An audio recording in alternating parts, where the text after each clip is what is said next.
আসসালামু আলাইকুম। সংবাদে আপনাদের সবাইকে স্বাগতম জানাচ্ছি আমি নুসরাত। শুরুতেই সংবাদ শিরোনাম। বাংলাদেশের সর্বশেষ গুরুত্বপূর্ণ আপডেট সংবাদে আপনাকে স্বাগত। শুরুতেই সংবাদ শিরোনাম, পরে বিস্তারিত। প্রথমেই জানাবো আমাদের হাতে থাকা সর্বশেষ গুরুত্বপূর্ণ সবথেকে তাজা আপডেট সংবাদ। নাহিদ ইসলামের বাসায় গেলেন তারেক রহমান।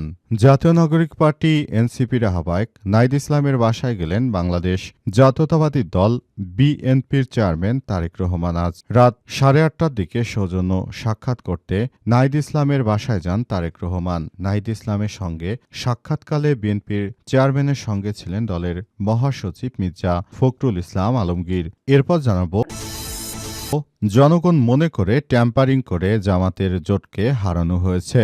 জামাত ইসলামের সেক্রেটারি জেনারেল মিয়া গোলাম পরোয়ার বলেছেন, গণঅভ্যুত্থান পরবর্তী নতুন যে বাংলাদেশ বিনির্মাণ করার জন্য আমরা স্বপ্ন দেখেছিলাম, সেখানে জামাত ইসলামের জোট অনেক এগিয়ে গিয়েছিল, কিন্তু তারা টেম্পারিং করে ফলাফল ঘুরিয়ে দিয়েছে। বাংলাদেশ জামাত ইসলামের জয়কে তারা ছিনিয়ে নিয়ে গেছে বলে জানিয়েছেন বাংলাদেশ জামাত ইসলামের সেক্রেটারি জেনারেল অধ্যাপক মিয়া গোলাম পরোয়ার। তিনি বলেন, আমরা বিষয়টিকে কোনোভাবে মেনে নিতে পারছি না। ডিপ স্টেটের মধ্য দিয়ে তারা আমাদের সঙ্গে ইলেকশন ইঞ্জিনিয়ারিংয়ের গেম খেলায় মেতে ওঠে। তাদের এর জন্য অবশ্যই জনগণের কাছেই জবাবদিহি করতে হবে। এদিকে রংপুরে ভোট পুনর্গণনা দাবিতে ডিসি অফিস ঘেরাও করল বিএনপির নেতাকর্মীরা। রংপুরে যেসব আসনে বিএনপি জিততে পারেনি, জামাত জিতেছে, সেসব আসনে বিএনপির নেতাকর্মীরা ডিসি অফিসগুলো ঘেরাও করেছে। তারা বলছে, সব আসনগুলোর ফলাফল পুনরায় নির্ধারণ করতে হবে, অর্থাৎ বিএনপির নেতাকর্মীরা চায় যে আবারও তারা ফলাফল গণনা করে তারা যেন জিততে পারে, এমন একটি চোরাগুলি ব্যবস্থা করে নির্বাচন কমিশন ইসি। তবে তাদের সেই কথায় সাড়া দেয়নি কেউ। এবারে জানাবো, নাহিদ ইসলামের বাসায় তারেক রহমান এবং দলীয় নির্বাচন থেকে শিক্ষা নিয়ে দলকে এগিয়ে নেব বললেন মুজিবুর রহমান মঞ্জু। নির্বাচনী এলাকা থেকে ফিরে দলীয় নেতাকর্মীদের সঙ্গে মতবিনিময় করেছেন আমার বাংলাদেশ পার্টি এবি পার্টির চেয়ারম্যান মুজিবুর রহমান মঞ্জু। তিনি বলেন, আমরা হেরে যাইনি, আমাদেরকে হারিয়ে দেওয়া হয়েছে। আগামীতে আরও ভালো করতে হবে, সেই প্রত্যাশা আমাদের। এবং সর্বশেষ জানাবো, যুক্তরাষ্ট্রের সঙ্গে বাণিজ্য চুক্তিতে যা যা আছে। সম্প্রতি যুক্তরাষ্ট্রের সঙ্গে বাংলাদেশ একটি বাণিজ্য চুক্তি করেছে। সেই চুক্তির আওতায় বিভিন্ন বিষয় রয়েছে, যেগুলোর মধ্য দিয়ে মূলত যুক্তরাষ্ট্রের বাজারে আমাদের তৈরি পোশাক ঢুকবে এবং সেখান থেকে অনেক ফ্যাসিলিটিস পাবে বাংলাদেশ। সম্প্রতি মার্কিন যুক্তরাষ্ট্রের সঙ্গে এই শুল্ক হয়েছে, সেখানে শুল্ক হার 20 থেকে কমে 19% করা হয়েছে। বাণিজ্য মন্ত্রণালয় থেকে পাঠানো এক বিজ্ঞপ্তিতে চুক্তির বিস্তারিত তুলে ধরা হয়। সেখানে বলা হয়েছে, শুল্ক 19% নামিয়ে আনতে সক্ষম হয়েছে বাণিজ্য মন্ত্রণালয়। এই প্রক্রিয়ায় নেতৃত্ব দিয়েছেন তারা। প্রিয় দর্শক, এতক্ষণ শুনছিলেন সংবাদ শিরোনাম, এবারে বিস্তারিত। তবে তার আগে বন্ধুরা, অনুরোধ থাকবে এই সংবাদটিতে একটি লাইক দিন। এই চ্যানেলে আপনি নতুন হয়ে থাকলে আমাদের সংবাদটি দেখতে দেখতে চ্যানেলটি সাবস্ক্রাইব করে রাখুন। কমেন্ট করে বন্ধুরা আপনার মূল্যবান মতামত জানিয়ে দিন আপনি বিশ্বের কোন দেশ থেকে বা বাংলাদেশের কোন স্থান থেকে আমাদের সংবাদটি দেখছেন এবং শুনছেন। আর বন্ধুরা, সংবাদটি আপনার সোশ্যাল মিডিয়া ফেসবুকে শেয়ার করে বন্ধুদেরও দেখার সুযোগ করে দিন। গাজা যুদ্ধে আপনি যদি নিরীহ ফিলিস্তিনিদের ভালোবেসে থাকেন, কমেন্টে ইয়েস লিখে পুরো বিশ্বকে জানিয়ে দিন। এবারে বিস্তারিত। নাহিদ ইসলামের বাসায় গেলেন তারেক রহমান। জাতীয় নাগরিক পার্টি এনসিপির আহ্বায়ক নাহিদ ইসলামের বাসায় গেলেন বাংলাদেশ জাতীয়তাবাদী দল বিএনপির চেয়ারম্যান তারেক রহমান। আজ রাত 8:30টার দিকে সৌজন্য সাক্ষাৎ করতে নাহিদ ইসলামের বাসায় যান তারেক রহমান।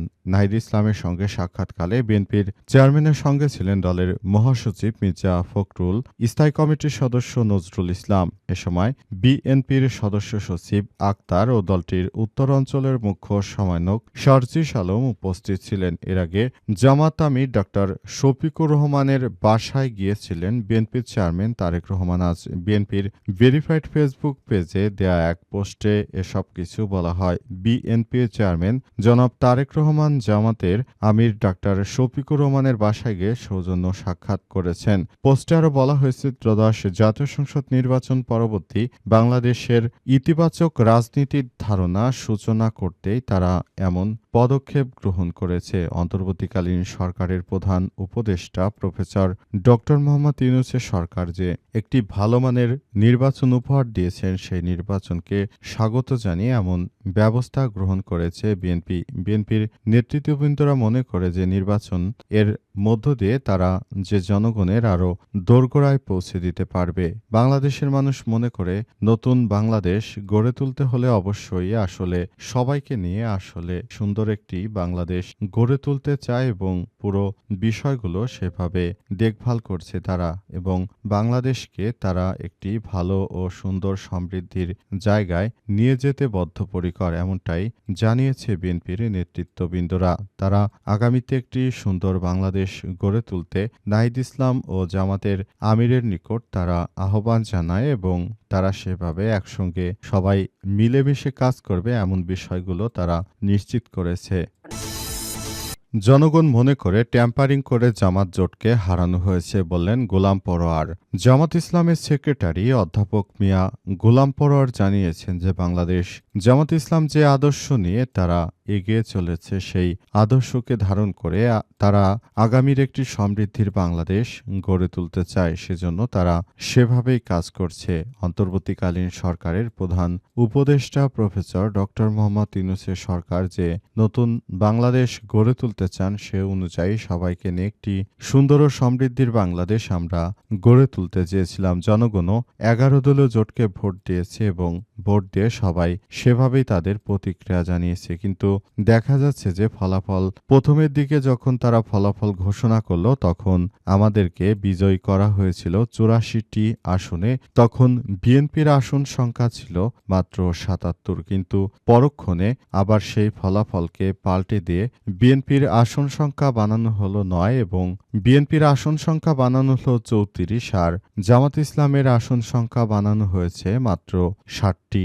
এই ঘটনায় সবাই তখনই বুঝতে পেরেছে যে আসলে ইলেকশন ইঞ্জিনিয়ারিং করা হচ্ছে। সুতরাং এজন্য তারা সবাই যার যার জায়গা থেকে সতর্ক অবস্থানে ছিল এবং তারা সেভাবেই কাজ করার সিদ্ধান্ত গ্রহণ করে। কিন্তু সর্বশেষ আমাদের হাতে থাকা সংবাদ অনুযায়ী তারা বেশিরভাগ আসনে ইলেকশন ইঞ্জিনিয়ারিং করেছে এবং শ্যাডোর ছায়ার প্রক্রিয়ার মধ্য দিয়ে তারা ডিপ স্টেটকে ব্যবহার করেই কাজ করেছে। রংপুরে ভোট পুনর্গণনার দাবিতে ডিসি অফিস ঘেরাও করল বিএনপির সমর্থকরা।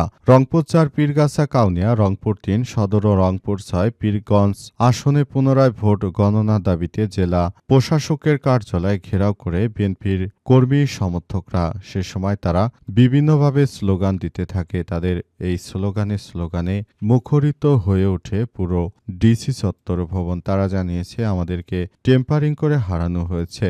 এসব আসনগুলোতে আমাদের প্রতিনিধিরা জিতেছিল বলে তারা দাবি করেছে এবং তারা জানিয়েছে সব আসনে মূলত আমরা জিতে গেছি, কিন্তু আমাদেরকে হারানো হয়েছে। প্রকৃতপক্ষে তারা জিতেনি, কারণ বাংলাদেশে জামাত ইসলামের সঙ্গেই ইলেকশন ইঞ্জিনিয়ারিং করে তারপর জেতানো হয়েছে বিএনপিকে, এমনটা বিভিন্ন মিডিয়ায় সাংবাদিকরা বিষয়টি নিশ্চিত করেছে। তাই সেই পরিপ্রেক্ষিতে বলা হচ্ছে যে এবার জাতীয় সংসদ নির্বাচনে তারা যেভাবে নিজেদেরকে তৈরি করেছিল সেভাবেই তারা ফলাফল পেয়েছে। কিন্তু বিষয়গুলো সামনে আসে তখন যখন দেখা যাচ্ছে যে তারা ইলেকশন ইঞ্জিনিয়ারিং করে ক্ষমতায় চলে গিয়েছে। তখন এই বিষয়গুলো নিয়ে তাদের মধ্যে একরকম বাকবিতণ্ডা শুরু হয়ে যায় এবং সারা বাংলাদেশে বিএনপির নেতাকর্মীদের সঙ্গে জামাতের নেতৃত্ববৃন্দদের মধ্যে বড় ধরনের সমস্যার সৃষ্টি হয় এবং এসব সমস্যাগুলো থেকেই মূলত এই ঘটনাগুলো ঘটতে থাকে। তবে বিএনপির নেতৃত্ববৃন্দদের এই ধরনের অযাচিত হস্তক্ষেপ মেনে নেওয়া যায় না বলে অনেকেই দাবি করছে। বিএনপির নেতৃত্ববৃন্দরা বলছে তারা বিপুল ভোটে জিতেছে, কিন্তু প্রকৃতপক্ষে তারা যে আসন পেয়েছে এটি জনগণের প্রেডিকশনের বাইরে। এত আসন আসলে কোনোভাবেই পাওয়ার কথা নয়, এমনটা বলছে রাজনৈতিক বিশ্লেষকরা।